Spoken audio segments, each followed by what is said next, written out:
देगा। आमीन। और खुदा की तूरी फूकी जाएगी। खुदा की तूरी फूकी जाएगी। और जो मसीह में मरे हैं वे पहले जी उठेंगे। जी उठ जहाँ पे प्रधान दूत का शब्द होगा जी उठेंगे, समझ रहे हो जी। और खुदा की तूरी फूकी जाएगी। और खुदा की तूरी फूकी जाएगी जी। और जो मसीह में मरे हैं, जो मसीह में मरे हैं वे पहले जी उठेंगे। पहले जी उठेंगे। तब हम तो जीवित और बचे रहेंगे। ये तूरी में हो रहा है काम सारा जी। उनके साथ बादलों पर उठा लिए जाएंगे। बादल पे उठा लिया जाएगा हमें। हवा में खुदा से मिले। आमीन। साफ है, इसमें रैप्चर है, इस तूरी में रैप्चर है। तो बाइबल हम क्या कह रहे हैं, तो यहाँ से देखिए समझा रखा है। बाइबल हम कह रहे हैं जब वह सड़क से उतरने लगा तो वह पहली बात जो होती है वह है एक ललकार। जब बलिदूत उतरा तो क्या होती है ललकार, लोगों को इकट्ठा किया जाता है जी। ये एक संदेश है ताकि लोगों को एक साथ इकट्ठा करना। ये नबी ने समझाया है, हम नहीं जानते थे, सच है ये नबी ने समझाया और ये सौरभ का संदेश है। इसमें रैप्चर। और एक बात बताऊं आपको, क्या आप विश्वास करते हो जिस बाइबल को आप पढ़ते हो इसी बाइबल में आपका रैप्चर है। कल बात तो छोटी थी, समय भी प्राप्त नहीं था उन बातों को बोलने के लिए।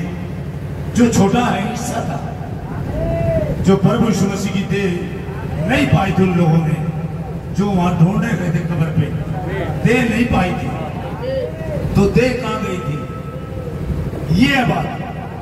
तो थोड़ा याद प्रकाशन डाला था कि वो देह मर रहा देह अमरता को पहन लेती है। संतो 1.25 साल को ज्यादा नहीं होते, इन्हें छोड़े दिन आप लिख लो। अगर किसी की उंगली भी पड़ जाए, और एक और ध्यान रखियो, जो बंदा यहाँ दिल से उपासना करे नहीं, वो अगर इतना 1.25 साल तक मरेगा नहीं कोई भी। जो चर्चों में मर रहे हैं लोग, जो कब्रों में दफना के पहुंच गए, मैं देखता हूँ कब्रों में दफनाए जाते हैं लोग, इतना रैप्चर होता मरेंगे लोग, लेकिन यहाँ नहीं मरेंगे। यहाँ कोई मरेगा नहीं, यहाँ शमशानों में लेके नहीं जाएंगे किसी को, कब्रों में लेके नहीं जाएंगे किसी को, ये ध्यान रखना। यहाँ रैप्चर है। रैप्चर एक भाषा, डॉक्टर क्या भाषा डॉक्टर की रैप्चर क्या कहते हैं? रैप्चर को ऑपरेशन क्या कहते हैं उसको? रैप्चर क्या कहते हैं? रैप्चर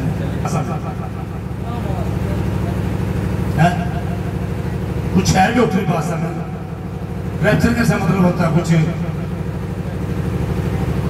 वो भाषा होगी तो सीधा कहेंगे सौरभ पे उठाया जाना, सौरभ पे उठाया जाना। लोग रैप्चर को नहीं समझ पाते। सौरभ पे उठाया जाना, तो सौरभ पे उठाया जाना एक बड़ा गोपनीय होगा। तो खुदा का धन्यवाद हो। मैं सीधा इसे भी छोड़ता हूँ संदेश में, ये आपने देख लिया, इसी में सारी पुस्तक में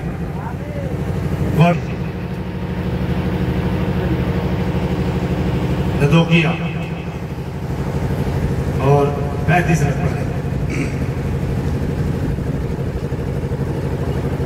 फिर आगे चले। यह सटीकता से अंतिम दिन की संस्थागत कलीसिया ही है। हाँ। क्योंकि चौथी आयत में ये कहता है, मेरे लोगों उसमें से निकल आओ। आमीन। रैप्चर अभी हुआ नहीं है। रैप्चर अभी हुआ नहीं, मेरे लोगों उसमें से निकल जी। नबी समझा रहे हैं, दुल्हन थोड़ा ध्यान से पढ़े जी। दुल्हन अभी गई नहीं है। दुल्हन गई नहीं है, बुलारी पुकार हो रही है, बुलारी जी। जबकि इस धनवान झूठी कलीसिया में ये भयानक हालातें विद्यमान है जी। परंतु एक सोना खुदा का भी है, एक पतरस एक साथ कि तुम्हारी विश्वास की परख जो आग में ताए हुए नासमान सोने से भी कहीं अधिक पाओगे। आमीन आमीन जी।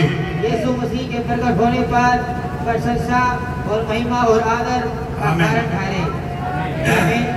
खुदा का सोना मसीही जैसा चरित्र होता है। खुदा का सोना, खुदा की दुल्हन मसीह के जैसा चरित्र होता है। आमीन।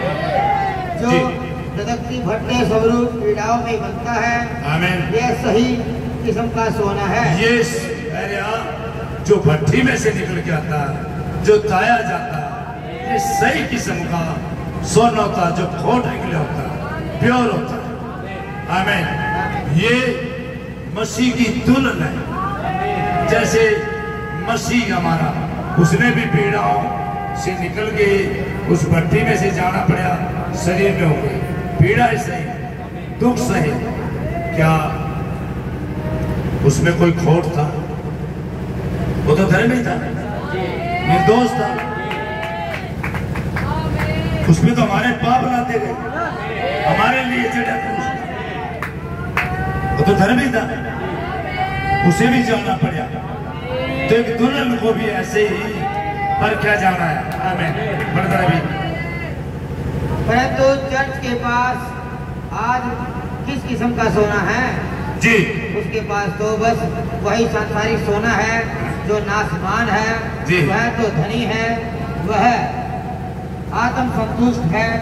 इसलिए तो समृद्धि को आत्मिकता की मुख्य कसौटी को बना दिया है। जी। खुदा की आशीषों का प्रमाण और शिक्षाओं की सत्यता इत्यादि अब यह हो गया है जी। कि कितने धनी लोग इसमें सम्मिलित है। भाई कितने की रिक्शा में धनी लोग आ गए, पैसे वाले आ गए। नबी बताया यानी के वचन को बिगाड़ दिया, सीधा सीधा नबी कह रहे हैं कुछ लोग इसमें आ मिले, वचन को बिगाड़ दिया।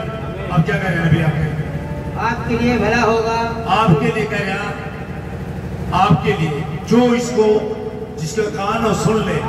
आत्मा कलीसिया से कह रहे हैं उसी कलीसिया में नबी की वो लोग भी बैठे जो पता आपको बाइबल में हमने पहले संस्थाओं में जाके प्रचार किया, जान दो कौन ये जब तो खुदा ने कहा था अब छोड़ दे, जूता छोटा फित्ता बड़ा है, अब ना डालना डोरी को, अब छोड़ दे। तो संस्थाओं में और भाई की मीटिंगों का अरेंज भी संस्थाओं के जो पात्र थे उन्होंने वो करते थे। जी। तो संदेश धीरे धीरे खुलता गया भाई पे, और भाई लैदा होता गया। और जब मोरे प्रचार करी, जब बोला था वहाँ डॉक्टर सुमित के जो नोट्स थे, कई प्रचारक हो गए, नोट्स ले रहा भाई।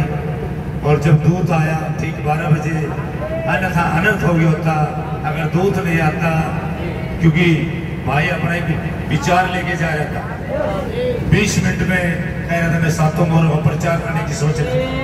और फिर इतने लंबे लंबे मिनट गए, 7-7 घंटे एक मोहर पे लगे।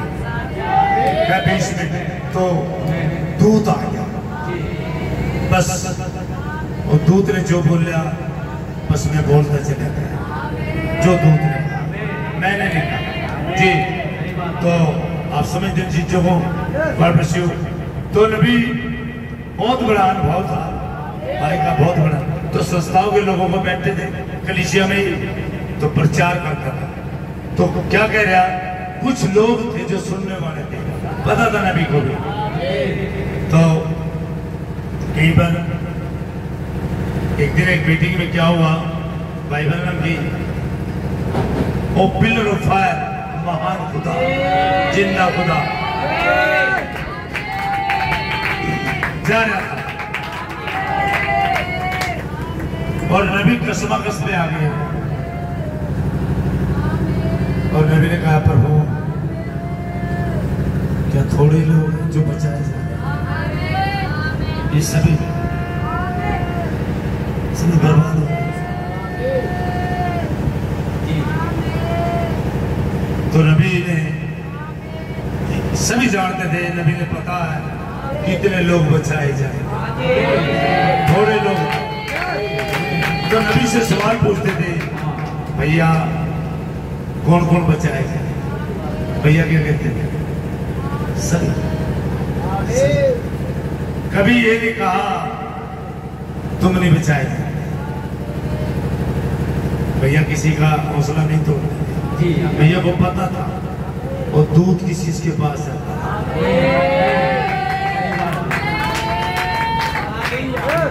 वो दूध मोर बन गया मीटिंग में। भाई बड़ा हताश हुए कि प्रभु बहुत कर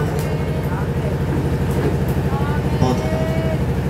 लोगों ने सवाल किए तो भैया ने ये कहा कि सभी बचाए जाते, लेकिन एक दर्द अंदर था, लोग मानते नहीं तो सुनते नहीं थे। कलीसिया मिले जुले लोग होते हैं।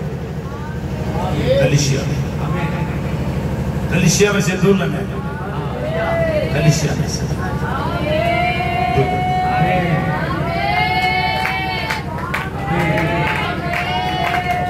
तो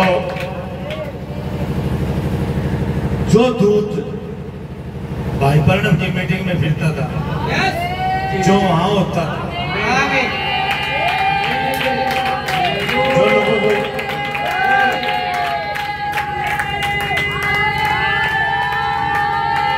सटीक मिलेगा तो बताएंगे एलिया का आत्मा कहां से आता है।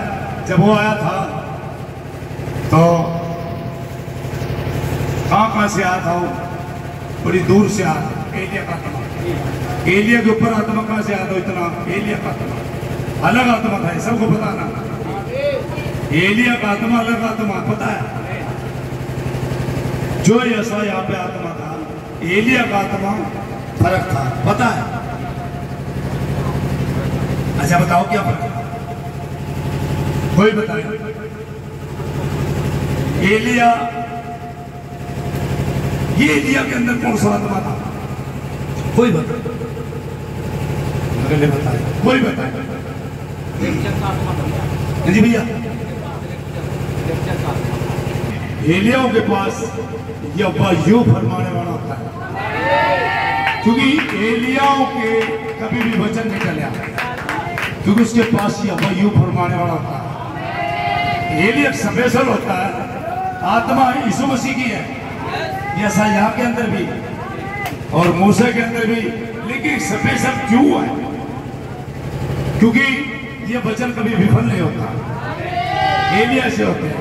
और एलिया कभी भी दबाव में नहीं आ सकते, कभी भी। अगर कोई बहन गलत आचरण कर रही है तो एलिया बोल देते हैं धड़ाक से, चाहे कुछ भी हो, परवाह नहीं मानते, और वचन को लेके खड़े होते हैं हमेशा। आमीन। जो वचन के विपरीत होता उसे ठोकते हैं। जैसे 7 कलीसिया काल में एक स्त्री बोल रही थी कि भाई बहन इस तरह की बेहुदी बातें करता है और औरतों पे छीटाकाची करता है, तो ऐसा नहीं करना चाहिए। तो यहाँ पे नबी कह रहे हैं कि स्त्रियों को प्रचार देगा। जब बाइबल कह रही है और वचन कह रहा है कभी प्रचार नहीं करना चाहिए, तो नहीं करना चाहिए। स्त्रियां कह रही क्योंकि हमें अधिकार है, हम भी कर सकते हैं, आप पुरुषों से कम थोड़ी है। बाइबल ने कहा बिल्कुल राइट, लेकिन पुरुष नहीं गिरा था, स्त्री गिरी थी, क्योंकि हवा गिरावट में आई थी। इसलिए खुदा ने ये काम स्त्रियों को नहीं, क्योंकि स्त्री पुरुष की महिमा है, पुरुष उसका सिर है, स्त्री प्रचार नहीं करेगी। तो बड़े सवाल पे, ये तो सच है। गॉड ब्लेस यू संतो।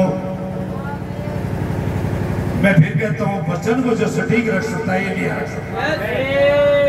ये खुदा का नबी भविष्यवक्ता ही होता जो वचन को सटीक रखता है।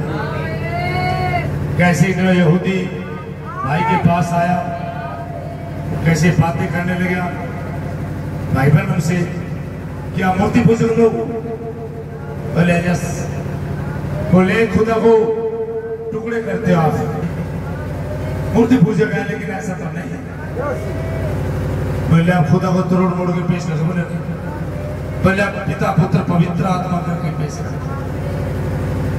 तो भाई बहन और जो यीशु मसीह को विश्वास नहीं करते थे, तो पता कहाँ लेके गया?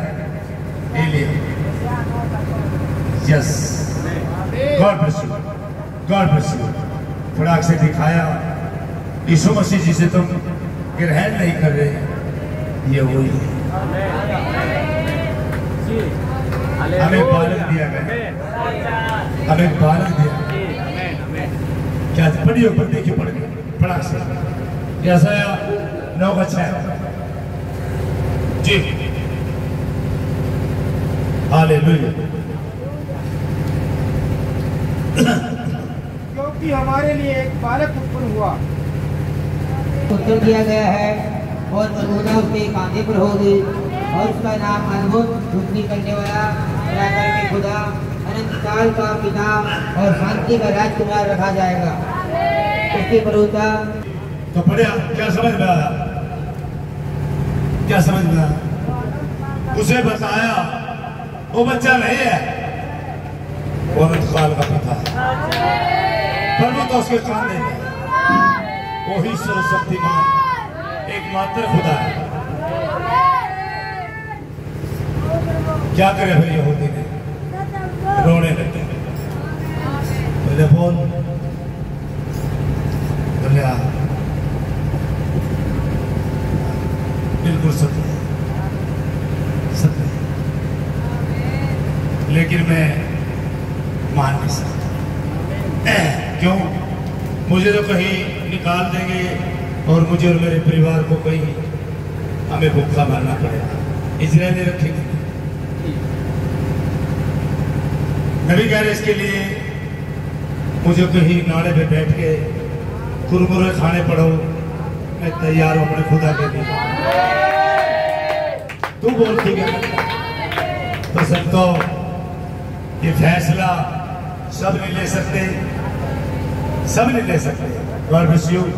खुदा का नाम जलाल पाए, सारी महिमा, सारी बड़ाई उसकी, सारा आदर उसका। तो थोड़ा चलेंगे, मेरे पास संदेश है, सर पे उठाया जाना और संदेश दोनों मीटिंगों में भी पूरा था, तो क्षमा करें, छोटा छठी होगी तो माफ करना जी।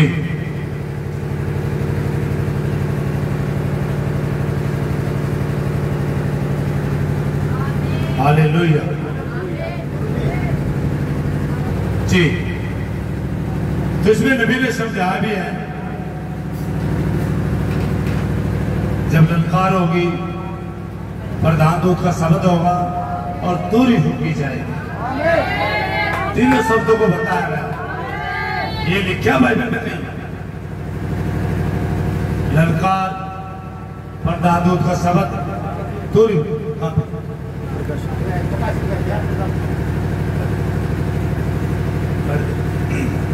मां समझा रखा, बाइबल में भी है। तो नबी ने खोल रखे से पढ़िए, पढ़ से आवाज नहीं से